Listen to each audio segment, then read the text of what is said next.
Merci beaucoup. Je propose désormais à Monsieur Jean Riondel, président de la startup Mini Green Power, de nous présenter son action pour accompagner notamment les collectivités ou les particuliers et les entreprises sur leurs projets d'énergie renouvelable.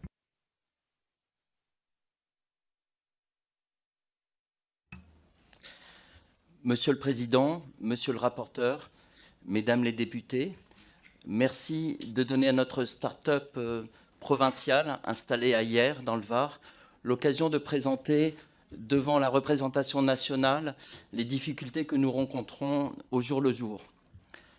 Je m'appelle Jean Riondel, cela fait 25 ans que je suis dans l'énergie et dans l'entrepreneuriat. Les 20 premières années, j'ai démarré en tant qu'expert international les plus grosses cogénérations du monde à base de turbines à gaz, principalement pour des Américains, des Anglo-Saxons, et surtout dans les pays en guerre, l'Iran, le Nigeria, l'Angola, l'Algérie et l'Israël. Il y a 5 ans, j'ai créé à Hyères, avec mon associé Mini Green Power, la start-up Mini Green Power. Nous sommes aujourd'hui 30 et venons de recevoir le premier prix de l'excellence opérationnelle délivré par le MEDEF dans la catégorie PME qui compte 4 millions de sociétés.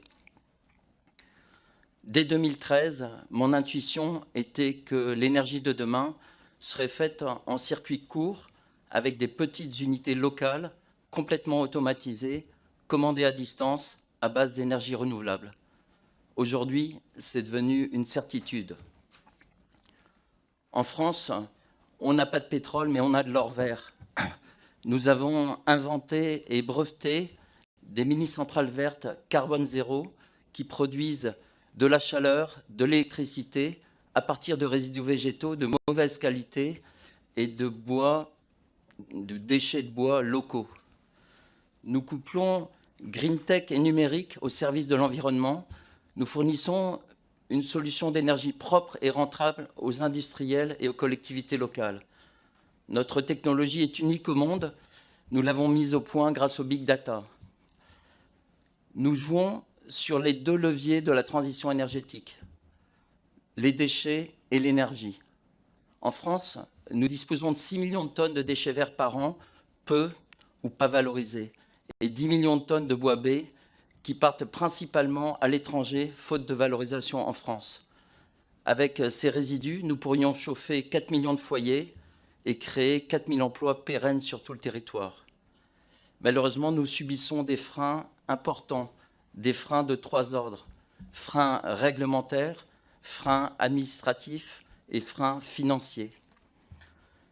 Pour ce qui est des freins réglementaires, l'application de la réglementation est plus dure en France qu'ailleurs en Europe. Nous avons une centrale qui tourne depuis 2 ans en Italie, une autre en Angleterre. Nous commençons à travailler sur des tests sur les plastiques et les ordures ménagères dans ces pays. Aucun de tout ça n'est possible. En France, nous n'avons aucune centrale qui tourne de façon industrielle. Pour ce qui concerne la valorisation des déchets, la majorité du bois bais produit en France est exporté vers la Belgique, vers l'Allemagne, la Suède, l'Italie et l'Espagne pour faire de l'énergie parce que la réglementation y est plus simple.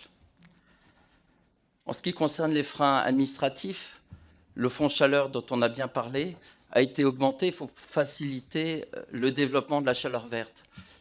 Malheureusement, le fonds chaleur est inaccessible aux nouvelles technologies, même éprouvées. Il faut plusieurs années avant d'être qualifié, alors que nos centrales tournent déjà en Europe. Aujourd'hui, nous n'avons toujours eu aucun fonds chaleur. Pour faire juste une petite aparté sur le creux, les cogénérations produisent quand même 80% de chaleur et 20% d'électricité. Les subventions qui sont aujourd'hui octroyées sont très insuffisantes sur les petits projets.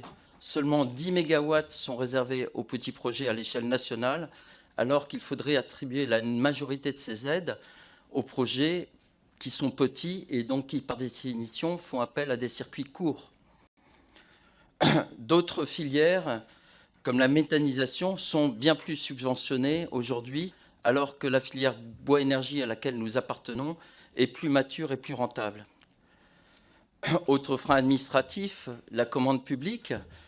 En Allemagne, Espagne et dans les pays voisins, les commandes publiques aident à lancer les nouvelles technologies. Ce n'est pas le cas de la France.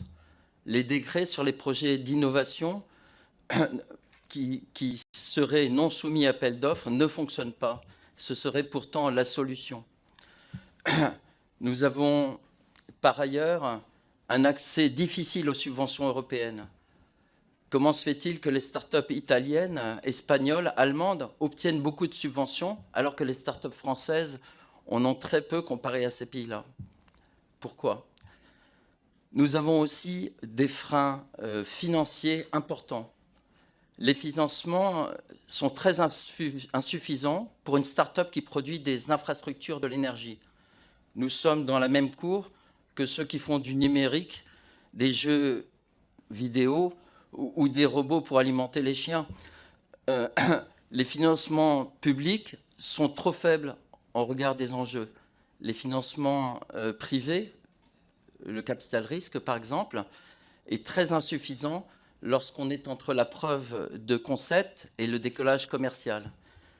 Depuis 4 ans, nous sommes scotchés dans ce qu'on appelle la vallée de la mort, c'est-à-dire incapables de décoller, faute de financement adéquat, alors que notre technologie est reconnue dans le monde entier.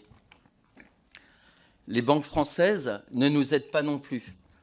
Aujourd'hui, 15 mars, nous avons 600 000 € de créances d'État sur, et aucune banque nationale, aucune grande banque n'a accepté de nous faire un prêt de 3 à 4 mois qui nous permettrait de payer les salaires dans les semaines à venir, des prêts garantis à 100% par des créances d'État. Pourquoi? Aujourd'hui, nous avons besoin d'un engagement des services de l'État pour créer de l'emploi, pour créer de l'énergie, pour créer de la richesse. Merci, mesdames les députés, monsieur le rapporteur, monsieur le président. Merci beaucoup pour cette présentation claire de la problématique de développement de vos projets dont on reparlera probablement tout à l'heure au travers des questions.